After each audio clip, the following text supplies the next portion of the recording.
દક્ષિણ ગુજરાતની સૌથી મોટી હોસ્પિટલ ગણાતી સુરત નવી સિવિલ હોસ્પિટલ ફરી એકવાર ચર્ચામાં આવી છે। સોશિયલ મીડિયા પર એક વિડીયો વાયરલ થયો છે, જેમાં એક પુત્ર તેના પિતાને ખભે ઉંચકીને હોસ્પિટલની બહાર જતો દેખાઈ રહ્યો છે। આ વિડીયોને લઈને રાજકીય આક્ષેપો અને વહીવટી ખુલાસાઓનો દોર શરૂ થયો છે। દક્ષિણ ગુજરાતની સૌથી મોટી હોસ્પિટલ એટલે સુરત નવી સિવિલ હોસ્પિટલ ફરી વિવાદમાં આવી છે। વાત એમ છે કે 24મી ડિસેમ્બર 2025ના રોજ સુરત સિવિલના ટ્રોમા સેન્ટર બહારનો આ વિડીયો હોવાનું સામે આવ્યું છે।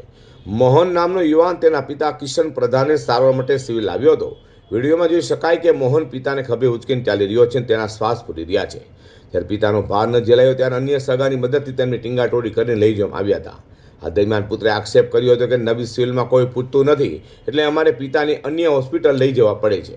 જોકે આ અંગે સિવિલ ઇન્ચાર્જ આરએમઓએ ખુલ્લો બચાવ કર્યો હતો અને કહ્યું હતું કે સ્ટાફને જાણ કર્યા વગર દર્દીને લઈ ગયા હતા। જો જાણ કરી હોત તો ચોક્કસપણે વ્હીલચેર કે પછી એમ્બ્યુલન્સની વ્યવસ્થા કરાઈ હોત।